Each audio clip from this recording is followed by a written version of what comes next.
Everyone, I want to share my project with you. It's made with my mind's eye lost and found 2 sunshine papers, and I've just used bazzill cardstock. It's the Raven for the construction of the matting layering. Okay, so here's the front cover. As you can see, I've gone photo corner mad once again. This is that dynamics die that I used on my last project, and I used this curve here as a template to create the edges for the edges. Okay, this is from the brads in the collection, and I've just stuck it on a piece of card. Getting another brad. So this is the punch that I used last time. Again, I can't remember the name of it, but I can find out if anyone's interested. Some swirly pearls. Flowers are from Wild Orchid Crafts, so the tulips. This was from my Prima flowers, and it had the glitter on the edges, so I then put it on the edges of these other flowers as well. So I'll show you the side. So it's quite simple, and the back cover, and then get to the other side, and then this is tied in a bow, but I undid it for the video. Then you undo it, and then it opens to this page here, where I've made a little notebook. I wanted some space where you could take notes or sort of journal, so I used this lined craft cardstock here, which is by Paper Mania. It was in a 12x12 pack, and I made a little belly band here so you could remove the notebook. So I'll do that so I can show you a bit better. So there we go, and then I made a little pocket here for this tag. Oops. So that's that. So that can just slip back down there. So then this folds out once again. Oops, if I put it like that, you can sort of see all the pages. To a waterfall page that I've made. Oops. So there we go. One. These mats were mainly from the 6x6 pad that I used.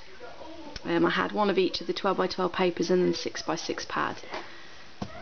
And then if I can fold that back in like that.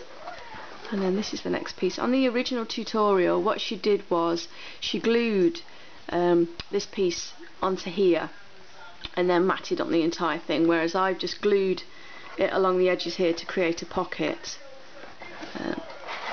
So I can fit a little book in. This is one of the pieces from the chipboard collection, and it's held shut with a magnet. So that's that there. That's the back. And then this opens up once more, and here we have a little pocket that I made with a couple of tags in it. Turn that one round. There we go. So they just sit in there. I'll turn that back on again. I thought this piece looked a bit plain, so I've just added a brad from the collection that came with this little die cut piece, and then I've actually put a couple of flowers behind it and used that punch again. So we can fold that in, and then this is the last piece, and it's I made a little pocket on the front for this.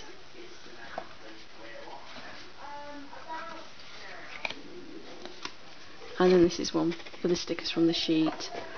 And then I didn't like how my papers looked, so I've just edged it with a piece of bazzill. I still don't know how to say that, bazzill. And then this opens up like this to reveal some big pages that you can write or use for pictures. And the ribbon is what's holding it on, but I didn't like it sort of showing like that, so I've just tied it to sort of gather it up a little bit.